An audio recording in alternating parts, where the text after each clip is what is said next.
Good day mga kamaster, at meron tayong good news.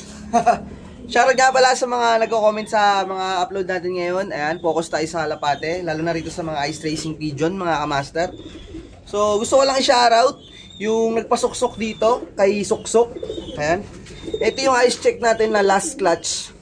Mag-isa lang siya, tapos meron siyang dalawang white light. So ayun mga kamaster, sabi ko nga sa inyo dati, quality naman siya. Kaso nga lang, nahihiya ako dun sa nagpasuksok. Kaya ang gusto ko, palitan ng walang white light mga kamaster. Pero quality pa rin naman siya. Maganda yung pattern, yan, wash yung buntot, maganda yung hipo, at maganda yung tindigan. Saka iba ang ice natin mga master. Hindi tayo naglalabas ng ice na bluish mga kamaster. So ayun, hindi ko naman sinasabi na parang ano, kasi nga, ang sabi ko kay sir, papalitan ko na to. Kumbaga, ikikip ko na lang sana to. So, ayun, ngayon, nagkaroon tayo ng problema. Medyo nakakapanlumong problema, mga master. Kaya, tinry ko sanang i-out to. Tapos, meron na akong nakadeal sana, pero napakiusapan naman natin na kukunin na talaga ni Sir PJ Kiamco. Maraming salamat, sir, at sorry po kay, kay master na nakadeal ko dito, pero wala pa naman payment na Saka nahihiyarin kasi akong ibigay sa kanya to dahil nga banded to.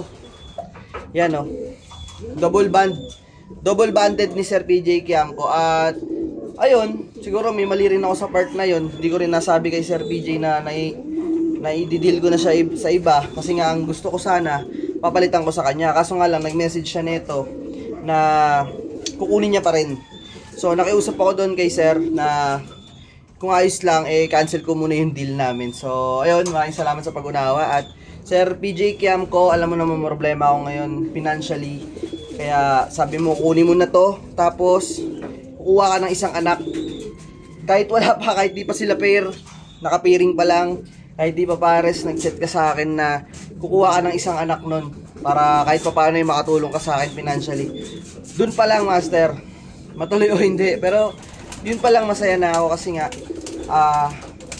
hindi naman tayo ganun ka-close, hindi naman tayo ganun ka magkakilala talaga. Dito lang sa ice, sa Kalapate lang, nagkaroon ka ng concern sa akin sa ganung paraan, di ba? Kaya nakakatawa ng puso na may mga katulad na tao, na may mga katulad mo na ganun mag-isip.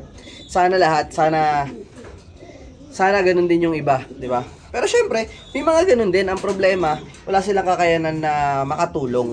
Kahit anong gusto mong gawin na itulong, kung kahit yung sarili mo hindi mo naman natutulungan, di ba? Paano ka tutulong? So ayun, naintindihan ko naman yung mga ganun mga kamaster, at walang problema sa akin yan. So, ito lang, nagpapasalamat lang ako kay Sir PJ. Sir, ito si Suksok. Quality to. Bala ko talaga i-keep to Kung di lang ako nagkaroon ng aberya, nang wala akong kamalay-malay na problema na darating sa akin, hindi kaya out to, i-keep ko to. Kasi pwede ko tong i-breed Hindi naman to maglalabas ng ng may white light. Throwback na to Pero ipaparas ko to sa puro rin na ice check. Puro rin ilalabas nito, hindi. Siguro maglalabas pang ilang clutch pa. So ayun mga master, yun lang. Kinentuhan ko lang kayo. Kasi medyo depressed tayo ngayon, medyo may pinagdadaanan tayo ngayon. Pero sabi ko nga palagi, kaya yan. Basta pag may pamilya na tayo, ang lagi nating isipin, bawat desisyon natin, bawat galaw natin, kailangan laging para sa ikabubuti ng ating pamilya, lalo na mga anak natin mga kamaster. So ayun, maraming salamat sa nanonood sa ating vlog. Mabuhay kayo. Lahat ng problema, may solusyon. At sana may raos natin tong lahat. Maraming salamat mga master. Shoutout kay Master PJ Kiamco. Maraming salamat, boss.